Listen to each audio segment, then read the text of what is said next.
ஏய் என்ன கண்மணிக்கு சீரியஸ் அது இதுன்னு சொல்லி என்ன வர வச்ச? இங்க உட்கார்ந்து ஜாலியா டிவி பார்த்துட்டு இருக்க? இல்ல, அவளுக்கு இப்ப பயப்படுற மாதிரி ஒண்ணும் இல்லன்னு டிஸ்சார்ஜ் பண்ணி அனுப்பிட்டாங்க. கண்மணி எங்க? உள்ளதே தூங்கிட்டு இருக்கா.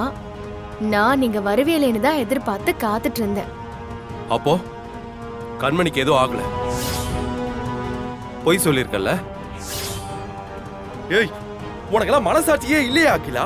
ஏன் அப்படி பண்ணிட்டு இருக்க? நீங்க கேக்குறத பார்த்தா நல்லா இருக்கிற கண்மணிக்கு உடம்பு சரியில்லைன்னு பொய் சொல்லி உங்களை அங்கிருந்து வர வச்ச மாதிரி எல்லாம் இருக்கு. நான் பொய்யெல்லாம் சொல்லல, உண்மையத்தான் சொன்னேன். எங்க உண்மையை சொன்ன? எல்லா இடத்துலயும் பொய் தான் சொல்லி வச்சிருக்க. மதுரையில வந்து என் தம்பி கிட்ட உன்னை என் பொண்டாட்டின்னு சொல்லிருக்க. அது பொய் இல்லையா? அப்போ அப்படி சொல்ல வேண்டிய சூழ்நிலை, அதே அப்படி சொன்னேன். அதுல எந்த உள்நோக்கமும் இல்லையே. ஏன் இல்ல? என் கல்யாணத்தை நிறுத்த பார்த்த, அது உள்நோக்கம் இல்லையா? நல்ல நோக்கமா?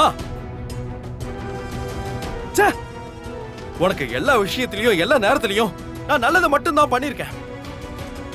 அதுக்கு நீ காட்டுற பதில் மரியாதை இதுதானா? இங்க பாருங்க, எனக்கு உங்க மேல நிறைய மரியாதை இருக்கு. மரியாதை இருந்தா நல்லது செய்யணும், இப்படி கெடுதல் பண்ணக்கூடாது. இப்ப நான் என்ன அப்படி உங்களுக்கு கெடுதல் பண்ணிட்டேன்? இப்ப கூட நீ எனக்கு கெடுதல் தான் பண்ணிருக்க. கல்யாணம் ஆகி எனக்கு 2 நாள் தான் ஆகுது. நீ கண்மணிக்கு சீரியஸ் சொன்னதுனால அவசரமா கிளம்பி நான் ஓடி வந்தேன். இது எனக்கும் தேன்மொழிக்கும் பண்ண கெடுதல் தானே? எங்களுக்கு ஒண்ணுனா ஓடி வர உங்களை தவிர வேற யாருங்க இருக்காங்க? அதுக்காகத்தான் உங்களுக்கு போன் பண்ணி கூப்பிட்டேன். அதுதான் நான் பண்ண பெரிய தப்பே. உனக்காக பாவம் பார்த்து எல்லா தடவையும் வந்து நிக்கிறேன் பாத்தியா? அதுக்கு நீ செய்யற நன்றி கடன் நீதானா?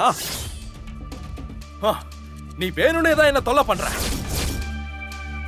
இனிமே நீ என் லைஃப்குள்ள வேணான்னு தான் நான் ஒதுங்கி நிக்கிறேன். நீயும் அப்படியே இருந்துக்க, அதுதான் உனக்கும் நல்லது, எனக்கும் நல்லது. அப்போ நீங்க எங்களை பத்தி இனிமே யோசிக்கவே மாட்டீங்களா? இனிமே உன்னை பத்தி நீயே யோசிச்சுக்கோ. கண்மணி கொஞ்சம் வளர்ந்துட்டா, அவளுக்கு என்ன ஆனாலும் நீ தான் பாத்துக்கணும். இப்ப என்னோட லைஃப்ல எனக்கு முக்கியம் என்னோட வைஃப் தான். அவதான் என்னோட லைஃப். அவளை சந்தோஷமா பாத்துக்க வேண்டியது என்னோட கடமை.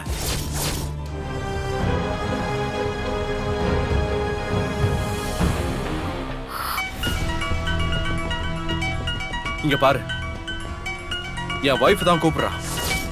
கல்யாணம் ஆகி 2 நாள் கூட ஆகல, அதுக்குள்ள அவகிட்ட போய் சொல்ற மாதிரி பண்ணிட்டல. இனிமே இந்த மாதிரி ஏதாவது பண்ண நான் மனுஷனாவே இருக்க மாட்டேன்.